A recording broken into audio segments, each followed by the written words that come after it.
गांव के एक कोने में एक पुरानी झोपड़ी थी। उसी में रहती थी दो बहनें, ज्योति और मीरा।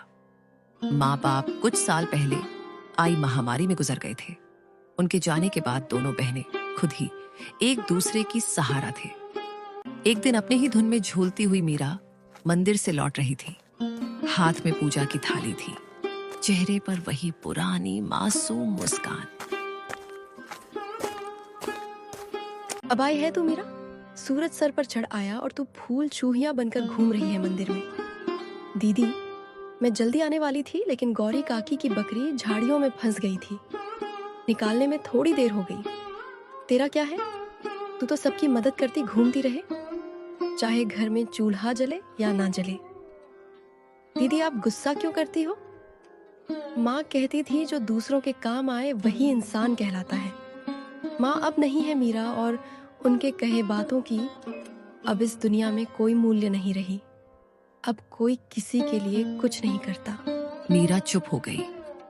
उसके चेहरे पर हल्की उदासी थी। वो झोपड़ी के कोने में रखे उस लकड़ी के संदूक तक गई जिसमें माँ की यादें अब भी सांस लेती थीं।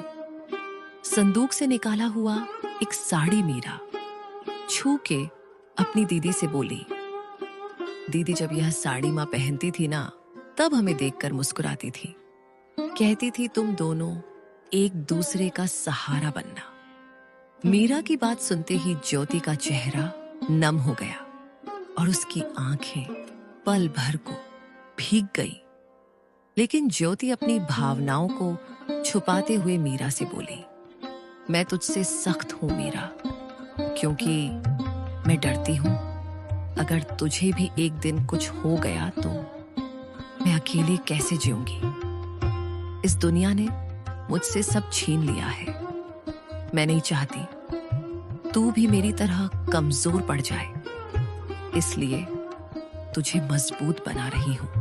दीदी, आप कमजोर नहीं हो, आप ही तो मेरी ताकत हो। अगर आप मेरा हाथ थामे रखो तो दुनिया की आंधी भी मुझे हिला नहीं सकती।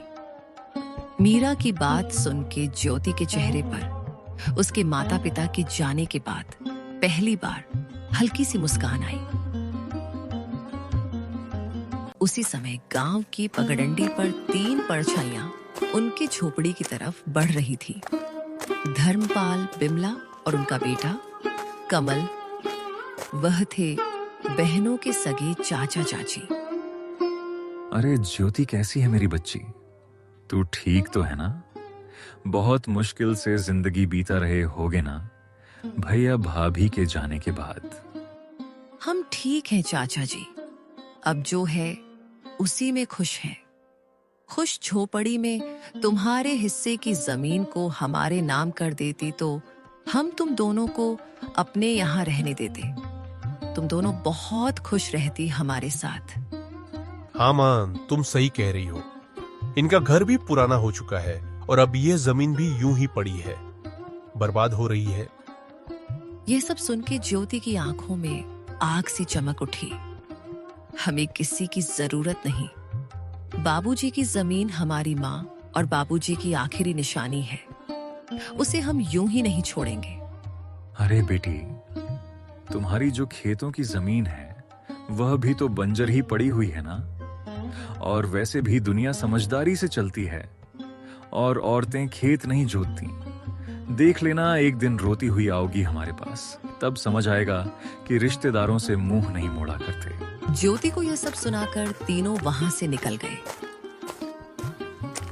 लेकिन मीरा यह सब घर के अंदर से सुन रही थी। यह सुन के उसका चेहरा उतर गया। दीदी, क्या सच में हम अकेले पड़ जाएंगे? वो लोग हमारी जमीन लेना चाहते हैं ना? हाँ मीरा, पर जब तक मैं जिंदा हूं कोई हमारी जमीन छू भी नहीं सकता। तुझे कुछ नहीं होने दूंगी। रात को चूल्हे के आगे बैठी हुई मीरा अपनी दीदी से बोली, दीदी, माँ की साड़ी मैंने संभाल के फिर से संदूक में रख दी है। और हाँ दीदी, कल भागवत कथा है गांव में, चलोगे ना? मन को थोड़ा शांति मिलेगा सुन के। लोग बातें बनाते हैं मीरा, ताने मारते हैं और सोचते हैं कि हम प्रसाद के लालच में जाते हैं, पर हम तो अच्छे हैं ना।